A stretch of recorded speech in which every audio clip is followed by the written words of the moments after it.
Picture the cinematic landscape of 2014. Marvel Studios was riding high, but they were about to make the most baffling, high stakes gamble in modern blockbuster history. Instead of betting on safe bets like Spider Man or the X Men, Kevin Feige greenlit a movie about a B list comic book team nobody outside of hardcore nerds had ever heard of. The lineup? A space thief, a green assassin, a literal minded brute, a genetically modified gun toting raccoon, and a walking tree who could only say three words. Wall Street and industry insiders predicted it would be Marvel's first major bomb. Instead, Guardians of the Galaxy Volume 1 didn't just succeed, it completely rewired what a blockbuster could be.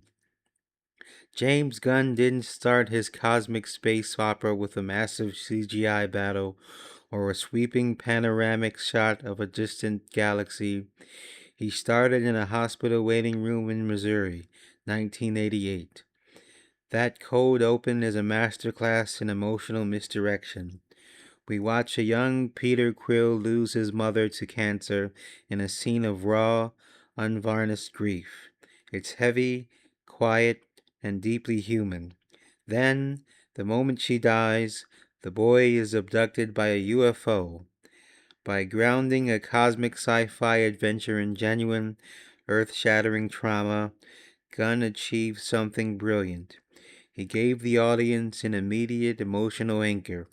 We weren't just watching a cool space movie, we were watching a broken little boy trying to outrun his grief across the stars. And how does Peter Quill cope with that trauma? Through a battered Sony Walkman and a cassette tape labeled Awesome Mix Volume 1. Before 2014, movie soundtracks were mostly orchestral scores or modern pop tracks thrown over a montage. But Gunn treated the cassette tape as an actual character. The music wasn't just background noise, it was Peter's tether to home. When he kicks space rats on Morag while listening to Redborn, or uses Ooh Child as a bizarre distraction during a final showdown, it fundamentally changed Hollywood's approach to music. Suddenly, blockbusters needed retro pop culture needle drops, but none of them ever captured the organic, narrative necessity of Guardians. The mixtape wasn't a marketing gimmick, it was the soul of the movie. Beneath the neon lights, cassette tapes, and colorful aliens, Guardians of the Galaxy walked a surprisingly dark tightrope, and no character embodies that better than Rocket. On the surface, he's the fast talking, weapon obsessed comic relief.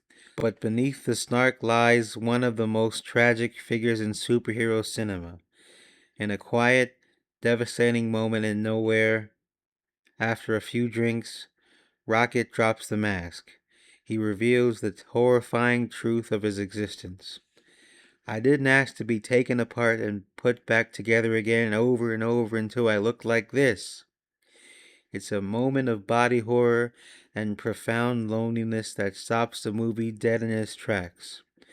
Bradley Cooper's voice acting, combined with groundbreaking motion capture, turned the CGI raccoon into a vessel for real, aching vulnerability.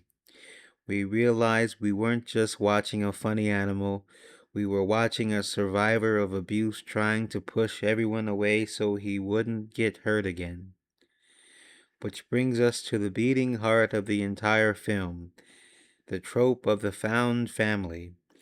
Hollywood has tried to replicate the ragtag crew dynamic 1,000 times since 2014, but Volume 1 works because these characters don't come together out of nobility. They are losers, thieves, and outcasts who hate each other, cornered by circumstance. Yet, when the climax arrives, Peter Quill doesn't save the day with a magic punch or a prophesied weapon.